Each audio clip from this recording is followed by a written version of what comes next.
जो चूज़ किया है खुद की लाइफ से रिलेटेड है मेरा टॉपिक। आज से पहले मतलब अब से तक जो मैंने अपनी लाइफ को जिया है, only focus on past and future.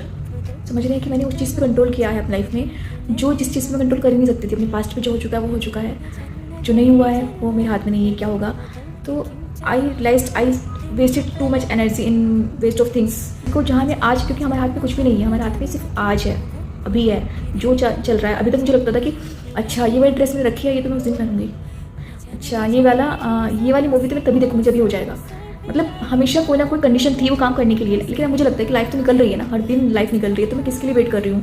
क्योंकि फ्यूचर आपके हाथ में नहीं है, कल को हर चीज़ आपके हिसाब से वैसे तो जरूरी नहीं है कि क्या होगा, लाइफ होगी भी नहीं होगी आपको ये भी नहीं पता है। तो फिर हम क्यों नहीं, आपको आज हम लाइफ को क्यों माइंडफुली क्यों नहीं जी रहे हैं? That's why. तो हो सकता है कि मैं जैसे काफ़ी लड़कियाँ हूँ जो हमेशा अपने कुछ जो भी उनको मन होता है नहीं कर पाती फ्यूचर की टेंशन की वजह से, या फिर पास्ट में कुछ उनसे मिस्टेक हुई है उसके बारे में ओवर थिंकिंग करके। तो बेटर ये स्पेशली जो वीडियो मैं बना रही हूँ यूथ के लिए है, हमारी यंग जनरेशन के लिए है कि गाइस अपनी लाइफ को बहुत ही माइंडफुल होकर कॉन्शियस होकर जिए। डोंट ओवर थिंकिंग नहीं करनी है। ओवर थिंकिंग से बचने का जो सबसे बड़ा एक सोल्यूशन है वो ये है कि खुद को बिजी रखें। किस चीज़ में बिजी रखना है? प्रोडक्टिविटी को बढ़ा दीजिए। अगर ओवर थिंकिंग से बचना है तो प्रोडक्टिविटी को बढ़ा दीजिए। अगर आप अभी 5 घंटे काम कर रहे हैं तो आपको 7 घंटे काम करना है, ताकि आपका माइंड कम सोच सके, और जितना आप कम सोचेंगे उतना आप अच्छा फील करेंगे। क्योंकि गाइस मैं इतना थका हुआ फील करती थी हर टाइम, क्योंकि मेरे पास एनर्जी नहीं होती थी। एनर्जी मैंने साइड लगा दिया थिंकिंग में, तो कहाँ से एनर्जी होगी काम करने की?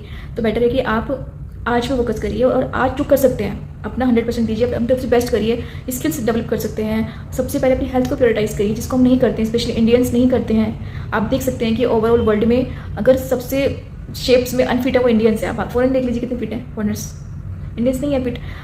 तो आपको फिट होना है ना, हम क्यों सोच सकते हैं वो शादी के बाद, स्पेशली लड़कियाँ शादी हो गई अब किस लिए फिट होना है? ऐसे क्यों? आपको आप 60 ईयर्स तक खुद को सोच के चलेंगे कि आपको फिट होना है, 70 ईयर्स तक, जब तक आप ये तब तक फिट रहें, जो होना है वो तो होना ही है एट द एंड। लेकिन हम खुद की तो कोशिश कर सकते हैं। तो अच्छा खाइए, अच्छी एनर्जी कंज्यूम करिए। कहाँ आप अपना टाइम वेस्ट कर रहे हैं, कहाँ आप अपनी एनर्जी को लगा रहे हैं, ये बहुत बड़ा पॉइंट है, बहुत बड़ा एक क्या बोलेंगे उसको, फैक्ट है कि आप अपनी जहाँ एनर्जी अपनी वेस्ट करेंगे ज़्यादा, वही तो चीज़ आपको फिर वापस मिलेगी ना। अगर हम रील्स में हर टाइम स्क्रॉल कर रहे हैं तो आप करिए, लेकिन उससे आपको क्या मिल रहा है? उससे आपको कुछ भी नहीं मिल रहा है, सिर्फ waste of energy, waste of your time.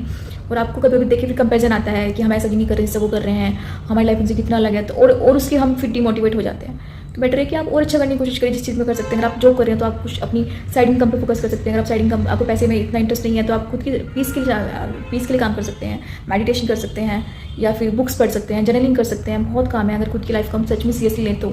Seriously का मतलब ये नहीं है कि उसको टू सीरियस बना देना। सीरियसली का मतलब है कि जो भी काम करेंगे उसको माइंडफुली करना।